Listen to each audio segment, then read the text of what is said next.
Magandang oras mga kababayan, mga ka-Golden Boy. Breaking news, grabe. Kahapon lamang ay may hearing sa Senado at si Escudero pa ang Senate President kahapon at Marcolita ang Blue Ribbon Committee Chairman. Ngayon ay biglang nagbago Kanina lang nagkagulo sa Senado dahil may kudita.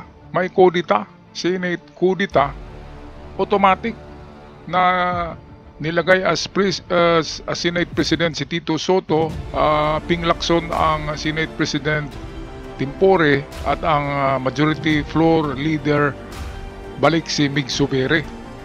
Kaya napaka kasing bilis ng kidlat Isang tulog lang, paggising natin na kinaumagahan na iba na ang nangyayari. Kaya ito na, unti-unti nang nalalagas ang kampo ng mga kadiliman, di ba? At unti-unti nang nasa pwesto ng talagang mga taong hindi lang experience na mga politician, kundi malinis ang mga record. Katulad na lamang ni Tito Soto na dating Senate President, Ping Lacson na walang bahid. Ang kanyang pagiging politiko ay serbisyo lamang talaga at walang mga korupsyon.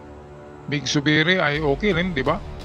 Kaya ito na ang the day of reckoning. Lagot si BP Sara sa next year kasi kapag maghain mo rin ang impeachment case ay wala nang aarang kasi ang Senado ay anti-Duterte na ito, mga kababayan. Kaya ito, panoorin natin ang balita courtesy ng Bilyonaryo Channel. Breaking news from the Senate. Tito Soto is elected Senate President, succeeding Senator Cheese Escudero. Dexter Ganibe is at the Senate to report on this. Dexter, I know this has been an explosive day at the Senate, given the Blue Ribbon Committee hearing into the flood control scandal. Now, tell us about this latest development, the election of Senator Tito Soto as Senate President. Yes, as of this moment, Senator Soto has 15 votes para makupo niya yung pwesto bilang bagong Senate President. In an ambush interview this afternoon, Soto admitted that around 15 of his colleagues have opted to post him as the highest officer of the Senate of the Philippines, replacing Senator Cheese Escudero. Pero doon sa ambush interview kay Senator Soto, sinabi niya na hindi siya ang pumilos para makuha yung nasabing pwesto. He is pointing to his colleagues, Senator Lacson, Loren Legarda, Risa Ontiveros, and Subiri. The four of them yung kumilos para makakuha ng kabuang 15 boto para siya ay mailuklok sa pwesto. Ayan, so mga kababayan, ano kaya ang nadarama ngayon ni BP Sara, no? Kasi wala nang kapanalig niya sa Senado na si Cheese Escudero Totoo talaga na yung ginawa niyang insertion ay totoo. Kaya nga meron siyang hati na 30 million in gold cash. 30 million in gold cash binigay ng mga kontraktor sa kanya. In gold cash cash yan, hindi installment. Kaya pala grabe yung niyan nangyari siguro yan dahil nga yung asawa niya ay materialis puertes, di ba? Tingnan nyo naman ang bag ng asawa niyang dating artista. Ang mga damit niyan ay mga signature galing Italy, galing ng Paris. Ang mga sandals galing din ng Italy at Paris. Si Escudero, ang tattoo niyan ay ginawa sa abroad Kaya nga talagang magkasala ka at magiging mahal mo ang pera kapag ang iyong kapartner na babae ay materialis puertes. Di ba mga kababayan? In every fall and rise of a great leader, behind that rise and fall is a woman. Yan yung kasabihan Nasa likod ng tagumpay at pagkatalo ng isang lalaki, isang sikat na lalaki ay isang babae. Yan ang nangyayari kay Cheese Escudero. Nakakahiya Kasi sinabi talaga ng nagbigay na binigyan niya si Cheese Escudero. Noong una, paano-ano pa si Chis Escudero, nawala daw eh. Alam na ng mga senador eh, kaya automatic kudita, kinukudita siya, pinalitan ka agad. Simbilis lang ng kidlat eh. Kaninang umaga, nag-vlog pa ako ng yung Senate hearing session nila, nila Marcoleta. Bukas o sa makalawa, iba ng Senate Ribbon Committee President, si Ping Lacson na. At ang majority floor leader ay majority Senate floor leader ay Mig Zubiri. Kaya magandang team up ito. Lacson, Zubiri, Soto, nandyan sina Lorin Ligarda na mga solidong sumusuporta, si Ontiveros, at itong si Villanueva napakabalimbing eh. Kanina lang nagpaano-ano kaagad, nagpabango kay Tito Soto. Grabe, kaya hindi mo talaga mabasa ang galaw ng ng meron ang kasabihan, God moves in a mysterious ways. Ito yung galaw ng Diyos to eh, na biglang palitan kasi sumusobra na. Tingnan nyo naman yung di ba? Hindi natin nalaman kung talagang nag-corrupt si VP Sara. Hindi natin malaman kung totoo yung mga resibo ng mga chichirya. Kasi nga hinarangan ni Chis Escudero, binaliktad nila yung di ba? Binasura nila yung yung impeachment case. At nandiyan pang Supreme Court. Sa ngayon, ang Kongreso ay pro-president na yan, Senado pro-president na. Ang naiwan na lang na isang malakas na branch of government ay itong Supreme Court. Ang Supreme Court ay mga tauhan pa rin yan ni Digong. Kaya yan ang dapat palitan ng ating gobyerno, ang mga tauhan sa Supreme Court. Kasi gamit yan kapag may mga kaso, dadaan talaga sa Supreme Court yung mga kinasuhan na public official. Okay, so balik tayo kay Billionario Channel para sa courtesy video ng napakagandang balitang ito. Nakakabigla, di ba mga kababayan? So, ito ang video, balik tayo. Mapapansin Maya, sa opening ng regular session ng Senate this afternoon, Senator Chis Escudero ang nag-preside pa rin doon sa pagbubukas ngayon ng Senado, ng regular na sesyon ngayong hapon.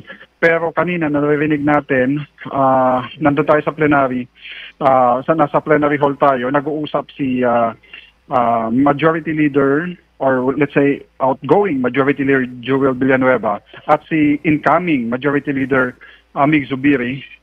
They're talking about the processes, yung mga steps na gagawin kapag nagsimula na yung sesyon, kung paano yung pagto-turn over ng mga kanilang katungkulan. Dahil nga mag-motion mamaya, may mag-motion mamaya para i-declare na vacant yung posisyon ng Senate President, and they will nominate Senator Tito Soto para siyang pupuno doon sa bakanting pwesto ng Senate President. Yan ang ating aasahan ngayon after nitong nire-render na opening song nitong guest choir ng Senado dito sa kanilang regular session. Sa video na to ay hindi pa pala na nabasbasan na magiging Senate President si Tito Soto. Meron pang opening song. Pero dito sa pangalawang video clip natin, courtesy ng DZMM Teleradio, ay ang pinag-usapan dito ay kung anong nangyari. Di ba bigla-bigla na lang kanina sila Marcoleta nasa Senado eh. Si Marcoleta pa yung Blue Ribbon Committee Chairman. Ngayon hindi na, bukas hindi na. Si Ping Lacson na ang nakatalaga dyan. Kaya wala nang bias. Kasi si Marcoleta takip ng takip eh. Di ba? Kapag si Tito Soto bumabanat na, binabara agad ni Marcoleta. Kaya itong mga diskaya kasi mga tauhan to ni Digong eh. Di ba? Kaya ang sasabihin ng mga diskaya na yan ay maling-mali. Ang sasabihin nila ay ituturo nila si PBBM diyan, sigurado ako, ng mga diskaya na yan. Kasi si Digong nga ang sa kanila eh. Nag-appoint na parang official contractor ng DPWH. Tingnan natin sa susunod na araw. Di ba dawit na diyan si PBBM? Kanina dinawit nila si si Romualdez. Iba kasi Sandro Marcos, idawit na naman nila pati si Lisa Marcos. Kapag ganyan. Pero pagdating dito kay Tito Soto, wala na yan. Lusaw yung mga diskaya na yan. Mga tauhan yan ni Digong, ni Duterte, mga kababayan. Okay, so ito na ang DZMM Teleradio. Pakinggan natin sandali kung anong nangyari kanina sa Senado. Magandang hapon na Miss Maan. Mukhang mag-isa ka lang yata ngayon. Oo nga, iniwan ako ni Sandro pero alam mo naman yung nangyayari dyan sa Senado.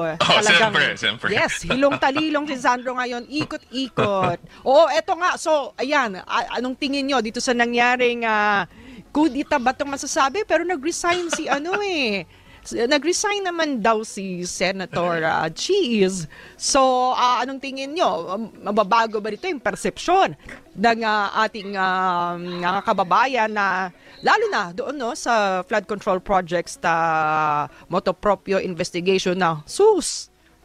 Ito ako muna sasagot dyan Kudita yan ay kudita.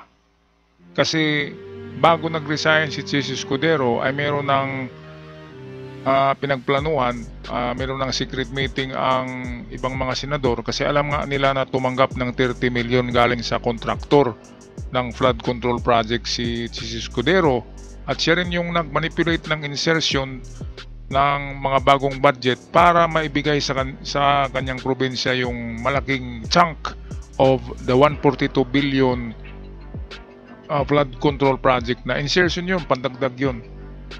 Hindi talaga yun ang flood control project. Yun ay insertion lang. Ang flood control project natin nasa 500 billion yata. Nasyonal. Kaya walang kawala talaga si Escudero kasi lahat ng senador, maliban kay Bungo, kay Bato, at sino pa ba yung mga talagang Duterte, Robin Padilla, yun sila ay bubuto pa rin yan pabor kay doon sa kay Chis Escudero. Pero lahat ng 15 senadors merong nag-absent pero 15 ang bumoto kay Tito Sen at merong absentee at yun ay mapunta daw sa minority members ng Senado yung absentee. Sigurado doon si Cynthia Villar, pasok doon. Lito Lapid, pasok din doon. Mga sikretong Digong yan Sino pa ba dyan? Mga kababayan. Ayan, kaya ako rin nabigla kaninang umaga. Ang mainit na balita ay itong expose ni Curly Discaya, di ba? Tungkol sa mga tumanggap daw. Ngayon, meron silang binabanggit na Romualdez, di ba? Sinisiraan ka agad. Kasi ang susunod niyan, PBBM na yan. Sabihin na tumanggap si PBBM para ma-impeach. Kasi utos yan ni Digong kay Curly Discaya kasi nga mga tauhan ni Digong yan yung mga Discaya na yan. Kaya nga kay Vico Soto ay kalaban niya yan sa pagiging mayor si Discaya. Kaya mga DDS talaga yan.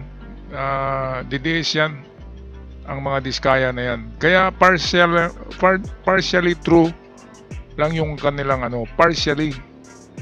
partial lang na katotohanan yung sinasabi nila, half truth. Kasi ang iba diyan isisingit nila maling-mali na mga sisiraan na lang nila diyan bigla si PBBM. Mabigla na lang tayo, isasali na naman sa flood scam si PBBM. Imbes na si PBBM ang naghalungkat, di ba? Bakit hindi nila ituturo si Digong at saka mga DDS na mga congressman at mga DDS na senador na nakinabang katulad kay Bungo? Di ba karamihan ng project ng Discaya ay kumukonekta sila sa company sa construction company ni Bungo. Yung CLTG ba yun? Na construction company ni Bungo. Okay, so patuloy tayo. Atin na pakinggan ang talakayan dito ng isang political analyst at itong ating magandang kaibigan dito sa DZMM Teleradio. Dawit nga kayo oo. Ako depende pa rin yon sa mga susunod na magiging pangyayari. Bukod dito sa pagkapalit kay Senator Cheese bilang Senate President, tingil ko madami naghihintay kung mapapalitan ba at kung sakali man, sino ang ipapalit kay Blue Ribbon Committee Chair Rodante Marcoleta dahil Oo. madaming Oo. may mga pune dun sa kanyang paghahandle ng Oo. investigasyon Oo. dito sa flood control. So pero tingin ko kasi sa kaso ni SP Cheese, wala hindi pwedeng itanggi na tumanggap siya ng 30 million na donasyon. Tama. Salamat po, Mr. President. With pride and respect, I second the nomination. Okay, so ito na. Itong third clip natin, courtesy pa rin ito ng DZMM Tili Radio ay dito nag-nominate na sila kung sino yung gawing Senate President Tempore. Ay walang iba kundi si Ping Lacson. Ito pakinggan natin si Senator Risa Hontiveros. Of my late husband's former chief PNP and my respected colleague in the minority as Senate President pro tempore. Salamat po, Mr. President. Thank you. Senator Lori Legarda is recognized.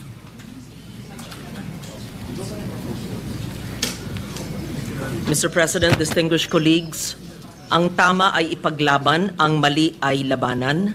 These words capture the essence of Senator Panfilo Ping Lacson's public service. They are not mere slogans, but a creed he has lived by in more than 50 years of public service as a police officer, humanitarian, and legislator. On just the 12th session day of this Congress, while many committees were still preparing to organize, Senator Lacson had already pieced together a puzzle long hidden from the public eye. True to his role as the watchdog of the national budget, he examined budget allocations line by line and deployed his team to the ground.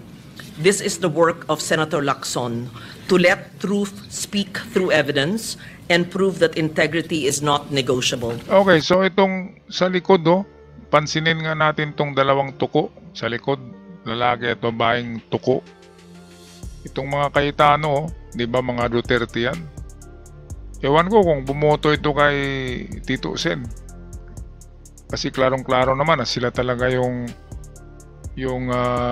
nagmanipulate ng pagbasura, pag-archive ng impeachment case ni Sara. Tumutulong tong si Alan ba ito? Alan Cayetano. At siyempre, tong kapatid niyang babaeng tuko din ay Duterte din yan, sigurado.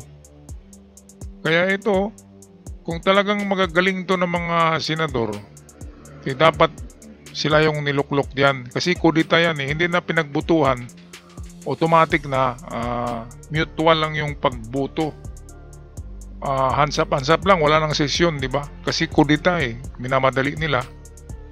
Kasi nga nakakahiya, masisira ang Senado Kasi mga senador tumatanggap ng si Chis Escudero lang yata ang unang tumanggap Di ba wala pang nabanggit kung tama yung mga diskaya, dapat sinabi ng mga diskaya na nabigyan din nila si Chis Escudero. Bakit hindi nila binanggit yan? At ibang kontraktor ang nagbanggit. Ibig sabihin, maka-Duterte talaga itong mga diskaya. Kaya yung mga pahayag nila ay half-truth lang yan Sa susunod na araw, sigurado ko idadamay diyan ang mga Marcos, itong mga diskaya. Kaya dapat ngayon pa lang ikulong na yan. Huwag na yan gawing state witness. Maka Duterte ang mga yan Masisira lang ang gobyerno natin at pampagulo. Di ba kasi pro Duterte nga dahil kay Digong na-connect sila sa DPWH at nabigyan ng maraming proyekto na automatic. Okay, balik tayo kay Loren Legarda. His diligence does not rest on rhetoric, but on facts that cannot be silenced, on unrelenting investigation, and on a discipline that few can match. Time and again, he has shown that his purpose is singular, to confront corruption head-on, to ensure that the Filipino people receive nothing less than clean and honest governance. No one dares question his commitment to his standard, for if there is one word that defines Senator Ping Lacson, it is incorruptible, a proof that one man's integrity and principle can raise the standard for us all. For these reasons, I second the nomination of Senator Panfilo Ping Lacson as Senate President pro tempore. Thank you. Thank you, Senator Ligarda. The majority Mr. leader. President, move for the previous motion that we close the period of Ito na tong balimbing, oh. Nagpapagod shot na kay Tito Sen. nomination, Mr. President. Any objection? Chair hears none. The period of nomination is closed. Ayan, so tapos na. Mga kababayan, kung nakita nyo, ito, si Tito Sen ang nakaupo na sa upuan ng Senate President. Ito, naluklok na siya, Senate President na. Ako nga hindi ako makapaniwala kanina. Nakita ko ang video, oh. Baka ano to, baka AI, baka edited lang. Paano nangyari na nagiging Senate President? Walang eleksyon eh. Di ba kapanalo lang ni Chis Escudero sa eleksyon eh, sa Senado, di ba? Noong nakaraang buwan. Tapos bigla na lang nagiging si Tito Sen. Nawala si Marcoleta sa Blue Ribbon, palitan ni Ping Lacson. At ang Jinggoy Estrada ay papalitan ni Ping Lacson din. At ang majority floor leader, Senate floor majority floor leader ay si Mig Subiri na rin. Na lahat ng mga yan ay maka-administrasyon at hindi mga DDS. Di ba mga kababayan? So paki-comment sa ating comment section ano ang nakita nyo at nabigla ba kayo? Kaya ako, nabigla talaga ako. Kaya dali-dali kong inedit itong report na ito para ibahagi sa inyo. Alright, ako'y magpaalam na at sa mga bago pa lamang nakabisita sa channel, huwag kalimutan i-subscribe ang ating channel para lalago ito at siyempre makakatulong din kayo sa aming mga content creator. Hanggang sa muli, paalam at ingat ang lahat.